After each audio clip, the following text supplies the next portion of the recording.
नमस्कार, मैं प्रिया, आपका स्वागत है बिहारी न्यूज में। चले जानते हैं देश विदेश की 11 प्रमुख खबरों को। आधार कार्ड अब स्टॉल बुकिंग के आधार पर देगा सेवाएं। सभी आधार कार्ड धारकों के लिए अहम सूचना। आधार कार्ड की आधिकारिक वेबसाइट ने बीते दिन सभी आम नागरिकों के लिए एक जरूरी ऐलान किया है, जिसके तहत UIDAI के अनुसार लॉकडाउन के नियमों का पालन करते हुए आधार अब स्लॉट बुकिंग के आधार पर सेवाएं देगा। लॉकडाउन जैसे मुश्किल समय में भी आधार से जुड़ी सेवाएं जारी है। लॉकडाउन 4.0 लगने के बाद UIDAI ने ट्वीट करके कहा है कि जो हर आधार कार्ड धारक के लिए जानना जरूरी है।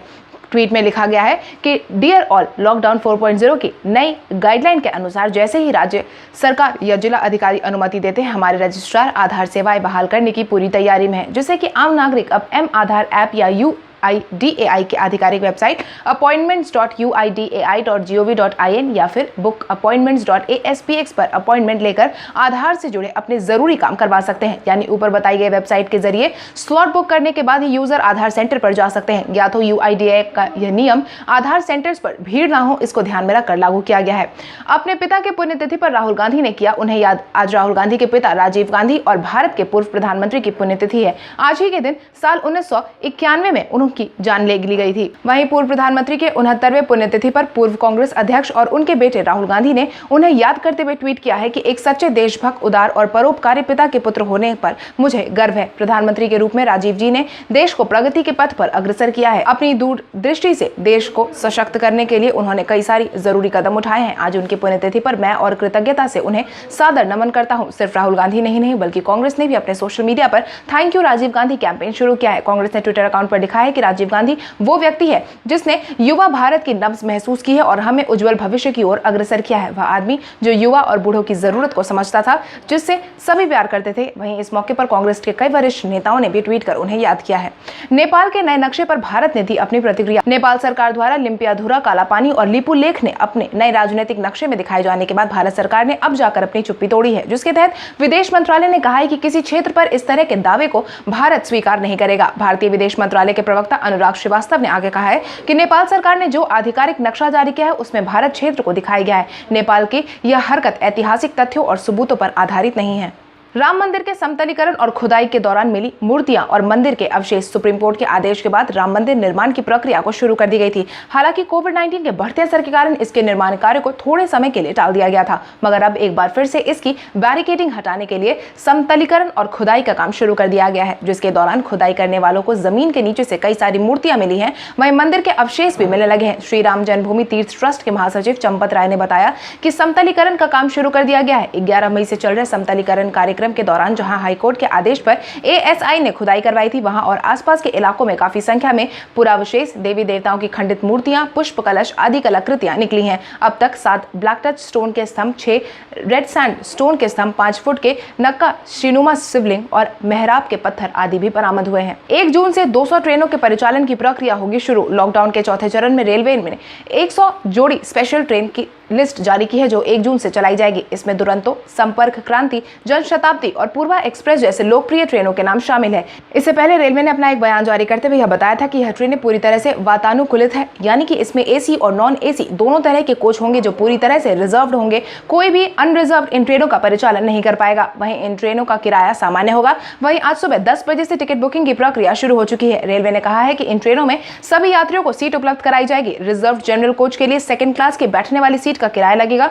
ट्रेनों के लिए टिकट IRCTC की वेबसाइट से बुक कराया जा सकेगा। ट्रेनों पर सवार होने के बाद किसी भी यात्री को टिकट नहीं दिया जाएगा, इसलिए बेहतर है कि वही यात्री ट्रेन पर जाए जिनके पास टिकट कंफर्म हो। वैज्ञानिकों ने कोविड-19 के माहौल में सुझाया 50 दिन बंद और 30 दिन छूट का फॉर्मूला। कोविड-19 वर्तमान समय में पूरी दुनिया की परेशानी का सबब बना हुआ है। वहीं भारत में भी लगातार इसके मामले बढ़ते जा रहे हैं। दिन प्रतिदिन मामलों में होती बढ़ोतरी को देखते हुए वैज्ञानिकों ने कोविड-19 के रोकथाम के साथ साथ अर्थव्यवस्था को पटरी पर लाने के लिए सुझाव दिया है, जिसके तहत वैज्ञानिकों ने यह कहा है कि जब तक कोविड-19 का इलाज नहीं ढूंढ लिया जाता, तब तक देशों को 50 दिन बंद और 30 दिन छूट का नियम अपनाना चाहिए। कैम्ब्रिज यूनिवर्सिटी में भारतीय मूल के शोधार्थी राजीव चौधरी और उनकी टीम ने अध्ययन में यह फॉर्मूला सुझाया है। इसके मुताबिक 50 दिन तक सख्ती बनाई जाए, जिसमें किसी तरह की छूट नहीं हो। इसके बाद 30 दिन के लिए सोशल डिस्टेंसिंग और दूसरे नियमों के साथ बंद को खोल दिया जाए। इस तरह कम से कम 1.5 साल तक और अर्थव्यवस्था को रफ्तार लाने में मदद मिलेगी।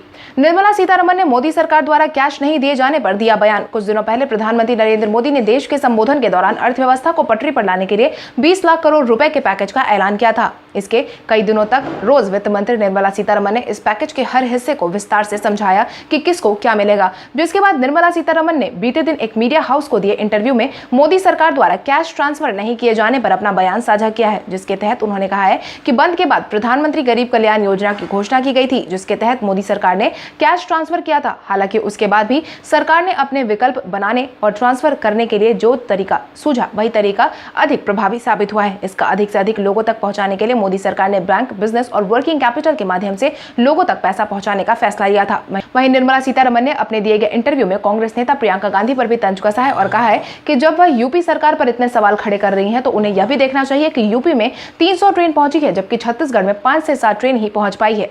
HCL ने अपने कर्मचारियों की सैलरी में कटौती नहीं करने का किया ऐलान। जहां एक और कोविड-19 की वजह से बंद के चलते कंपनियों को काफी ज्यादा नुकसान का सामना करना पड़ा है, वहीं अपने कर्मचारियों की सैलरी कई सारी कंपनीज काट रही हैं। वहीं HCL टेक्नोलॉजी अपने करीब 1.5 लाख कर्मचारियों के सैलरी में कटौती नहीं करने का ऐलान जारी किया है। यहाँ तक कि उन्हें पिछले साल का बोनस भी देने का फैसला जारी किया गया है। देश की तीसरी सबसे बड़ी सॉफ्टवेयर कंपनी HCL कंपनी के चीफ ह्यूमन रिसोर्स ऑफिसर ने कहा है कि कंपनी के प्रोजेक्ट कैंसिल नहीं हुए, लेकिन नए प्रोजेक्ट में कुछ जरूर देखने को मिली है कि हालांकि कंपनी को अच्छे सारे ऑफर्स भी मिले हैं और करीब 5000 लोगों की जरूरत है, जिसके लिए वह रिक्रूटमेंट की प्रक्रिया जल्द शुरू करेंगे। उन्होंने आगे कहा है कि हम मानते हैं कि जो बोनस हम कर्मचारियों को दे रहे हैं वह उनके पिछले 12 महीने के काम का नतीजा है और हमने जो वादा अपने लोगों से किया है उसे पूरा करेंगे। यहाँ तक कि 2008 की मंदी के दौरान भी हमने किसी भी कर्मचारी की सैलरी नहीं काटी थी और हम अभी भी उसी संकल्प के साथ आगे बढ़ रहे हैं। केंद्र सरकार की तरफ से यूपी बिहार को मिले सबसे ज्यादा पैसे। कोविड-19 की वजह से पूरी दुनिया अस्त व्यस्त है, वहीं अर्थव्यवस्था भी पूरी तरीके से चरमरा गई है।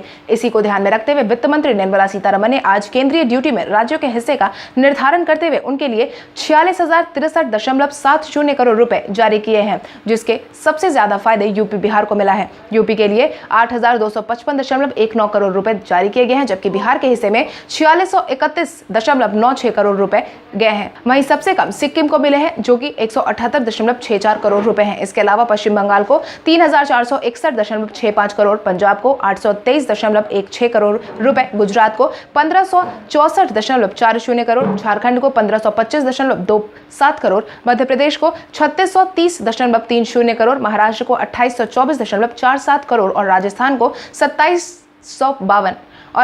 2752.65 करोड़ रुपए दिए गए हैं।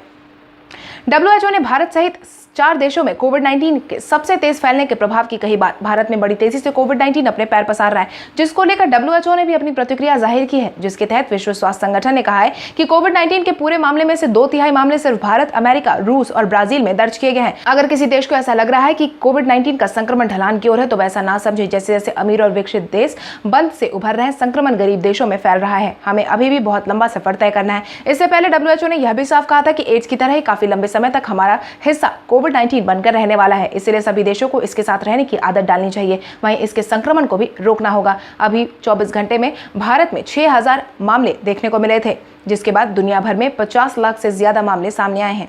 BCCI अगले महीने से शुरू कर सकता है ट्रेनिंग कैंप। कोविड-19 के बढ़ते प्रभाव के कारण पूरे देश में लॉकडाउन अपने चौथे चरण में है। इसी बीच पिछले 2 महीने से खाली पड़े क्रिकेट मैदान में जल्द ही हलचल देखने की उम्मीद जताई गई है। खबरों की माने तो बंद के चौथे चरण में खेलों की समिति को छूट दी गई है, जिसके बाद इस बात का अनुमान लगाया जा रहा है कि जून में BCCI भी खेल गतिविधियां शुरू करवा सकता है। इसमें खिलाड़ियों की ट्रेनिंग प्राथमिकता हो सकती है। हालांकि BCCI ने अपना आधिकारिक बयान जारी करते हुए यह साफ कहा है कि बंद के चौथे फेज की एडवाइजरी आने के बाद ही हम आगे की रणनीति बनाएंगे, लेकिन सरकार ने अब थोड़ी रियायत दे दी है। इसके बाद BCCI ने भारतीय क्रिकेट में गतिविधियां अगले महीने बेंगलुरु क्रिकेट एकेडमी में शुरू करवाने की उम्मीद जताई है, जिसके बाद घरों में मार्च से ही बंद खिलाड़ी मैदान में एक बार फिर से प्रैक्टिस करते नजर आ सकते हैं। तो चलिए बढ़ते हैं आज के सवाल की ओर। आज का सवाल कुछ इस प्रकार है, कोविड-19 के तेजी से बढ़ते प्रभाव को रोकने के लिए आपके विचार में कौन कौन से उपाय करने चाहिए? अपने जवाब हमें कमेंट करके जरूर बताएं। इसके साथ ही आज के लिए बस इतना ही। देश विदेश की तमाम बड़ी खबरों से जुड़े रहने के लिए हमारे YouTube चैनल को सब्सक्राइब करें और बेल आइकन दबाना ना भूलें। धन्यवाद।